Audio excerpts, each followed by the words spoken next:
എൻ്റെ മണ്ഡലത്തിൽ അടുത്ത കാലത്തുണ്ടായ ഒരു ദാരുണ സംഭവം ശ്രദ്ധയിൽപ്പെടുത്താനാണ് ഈ സബ്മിഷൻ.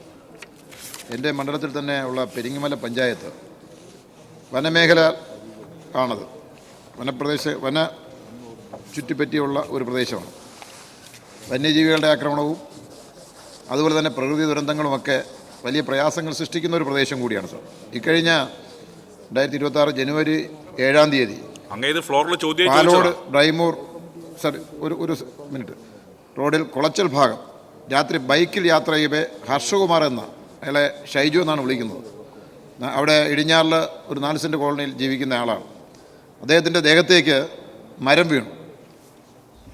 നെറ്റിയിലാണ്, ഉച്ചിയിലാണ് മരം വീണത്. ഉടൻ തന്നെ മരണമടയുകയും ചെയ്യും. പട്ടികജാതി വിഭാഗത്തിൽപ്പെട്ട മേപ്പടിയാളുടെ കുടുംബം സാമ്പത്തികമായി വളരെ ബുദ്ധിമുട്ട് അനുഭവിക്കുന്നു. നിരവധി കടബാധ്യതകളുണ്ട് സാർ.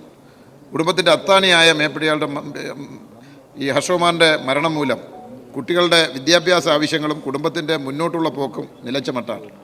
ഇക്കാര്യത്തിൽ അദ്ദേഹത്തിൻ്റെ കുടുംബത്തെ സഹായിക്കുന്നതിനായി സർക്കാരിൻ്റെ ഭാഗത്തു നിന്നും അടിയന്തരമായ സഹായം അനുവദിച്ച് നൽകണമെന്നാണ് ഈ സബ്മിഷനിലൂടെ സർക്കാരിനോട് ആവശ്യപ്പെടുന്നത്. ചോദ്യം ചോദിച്ചതാണ് ഇന്നലെ.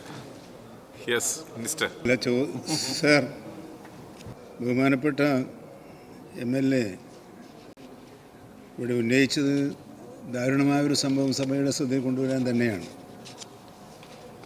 കാറ്റും മഴയും മൂലമാണ് മരം ഒടിഞ്ഞു വീണത്.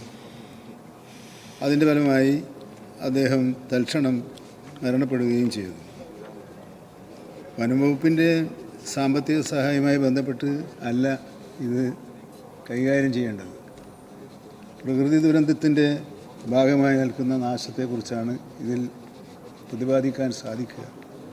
എന്നിരുന്നാലും വനംവകുപ്പ്, അവിടുത്തെ വനസംരക്ഷണ സമിതി ഈ കുടുംബത്തിൻ്റെ നിസ്സഹായത മനസ്സിലാക്കി 25,000 രൂപ സഹായധനമായി നൽകിയിട്ടുണ്ട്. ദുരന്ത നിവാരണ നിധിയിൽ നിന്നും പണം കിട്ടാൻ ശ്രമിക്കുക എന്നതാണ് മറ്റൊരു വഴിയുള്ളത്.